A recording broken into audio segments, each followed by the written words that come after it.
Hello and welcome to Word on the Square, a podcast from City University's Centre of Podcasting Excellence, the show where we hear from the people who are shaping the podcast industry. I'm Charlie Brown, and I'm joined by my fellow MA podcasting student, Tim Utsick. Hey Tim. Afternoon, Charlie.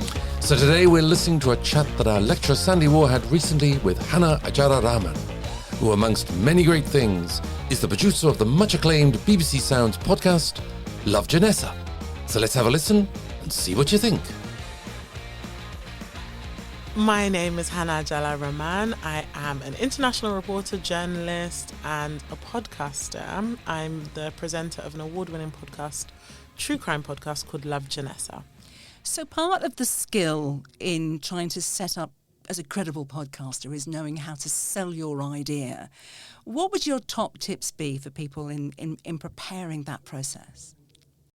Think of anyone that could listen to it and go, I find that when it comes to the pitching process, especially when you're tinkering with ideas, always expand that reach to a taxi driver in West Africa, to a working professional in Canada, to a middle-aged person in Italy. What could each of them look at and find appealing through listening? Because we often talk in podcasting that it's quite a small and specific market, but actually increasingly these days you've got to find that market in lots of different places. Yes, it's absolutely massive. And I feel like sometimes you need to see it, even though it's audible. But that's why it's so important. I'm saying this as a really avid traveller. You need to travel with your ideas. The power of radio. I've been in small communities in West Africa where there's like 6 or 7 men surrounding a pocket radio to learn about this conversation about sports between these young men in America. There are so many links, and I think the bigger you think of your ideas and how far they can travel, it really teaches you about the reach. And when we look at really successful podcasts, there's a reason why they're always being listened to. There's a reason why there have been dozens and dozens of episodes and series created out of it, because there's an appeal. One of the amazing things about working in the environment here at City is the ideas are so extraordinary.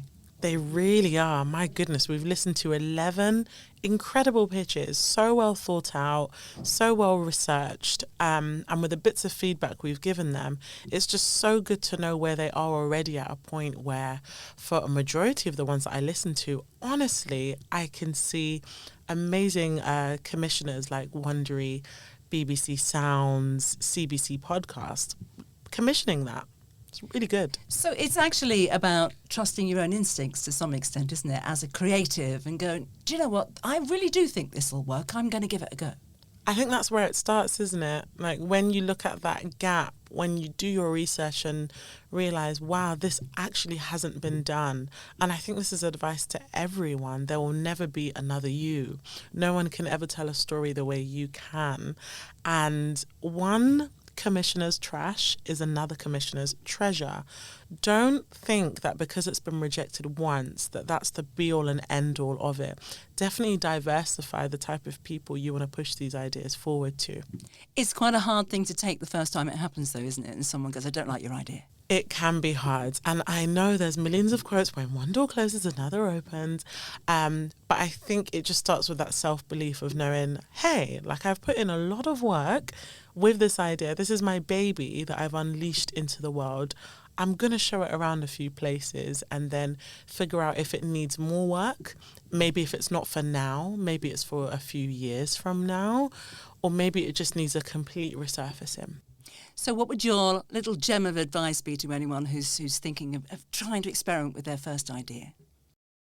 I would say have fun with it, because an idea turns into a process, and it turns in you almost being in a relationship with this idea, especially if it's a series. That's going to take a good year plus of your life. So have fun with it in the sense that you actually enjoy what you're reading and researching. It's enthusing you. It's helping you to envision the script.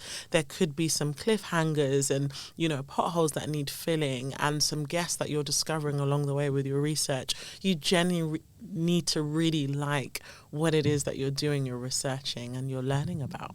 That was Hannah Àjàlá-Rahman speaking with Sandy Waugh recently here at City University. Great stuff that she came out with. No, absolutely. I have the one commissioner's trash is another commissioner's treasure. And that's advice for a lot of things, really. That maybe one person wants one thing, but, not another thing. So keep at it. Definitely. The great thing about great advice is that it usually applies to everything. And this does not just apply to podcasting. I think that's excellent advice, that any idea that we have in life, any adventure that we have, any mission, that we should never just give up the first challenge to it. She said something about it, your idea or your creative endeavor being like you're in a relationship with it, which is something I never really thought of. And that's kind of wild to put. Like you said, you don't give up on it on the first sign of struggle. But, you're in a long up and down process with this thing, with this entity, and you keep going with it. Interesting way of thinking about it. It is definitely. Well, I think her final comment about the need to have fun, I think that's really important. Why are we doing this if we're not having fun? Yeah. What's the point of anything if you're not having fun? That's true. As she said, it's recognizing that you are going to be spending a lot of time, a large part of your life is going to be spent on this, potentially. And recognizing you need to be, what's the word she used? Enthused, which made me think of something that we've been told many times, which is the question you ask yourself, would I want to listen to this? Well, if I'm not enthused about what I'm doing, then how can I expect anybody else to be enthused by what I'm doing? Passion really shows in things you do. And if it is forced or sounds forced or looks forced to the listener or viewer, then it really shows, and that can not be faked very well. No, exactly. And I think thinking about the listener, about the sort of person who's going to listen, of course, you start with yourself. Hopefully, you start with, would I listen to this? And then, of course, there's that interesting evolution, which she refers to, in a sense, at the very beginning, when she says about the whole different range of people that might listen. And obviously, diversity is something that we all strive to introduce into whatever we're creating. But it got me thinking about way back, right at the beginning, when we heard John York. And it's a line that's stuck with me in everything I'm doing now, which is that, OMG, it's me.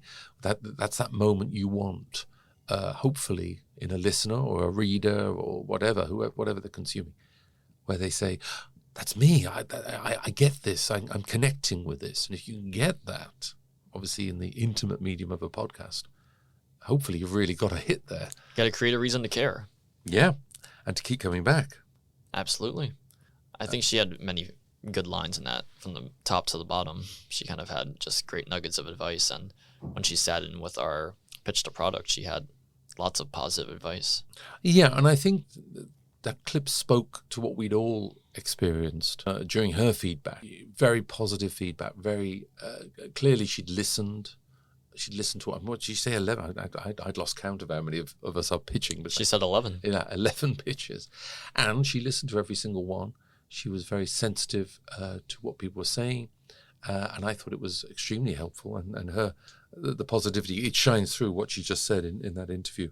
It really was her style, and I think we were very fortunate, as we are with all of the speakers that we've had here. But I think Hannah was a great example of the sort of the caliber that we've had. And somebody from within the industry, I think it's quite clear, has had her challenges, and she's managed to get through them and create some amazing stuff. And Love Janessa is a wonderful example. You only get that kind of perspective by having done it. And she's definitely done it. She's been around the block a couple times and done the creative thing in podcasting. And so now is in a position to give great advice to students at City just like us. Again, I think it's so important that issue about rejection and how we handle that, and I think that's really great advice to take, because clearly it's a tough market. Anybody listening to this, anybody that's even tried any sort of podcast production will know it's not an easy market out there, and it's not necessarily going to get any easier. No, absolutely not. And that's a wrap on today's episode of Word on the Square. A big thank you to Hannah for coming in and speaking to us students and to Sandy. Remember to subscribe wherever you get your podcast, and until next time, be sure to keep an ear out for the word on the square.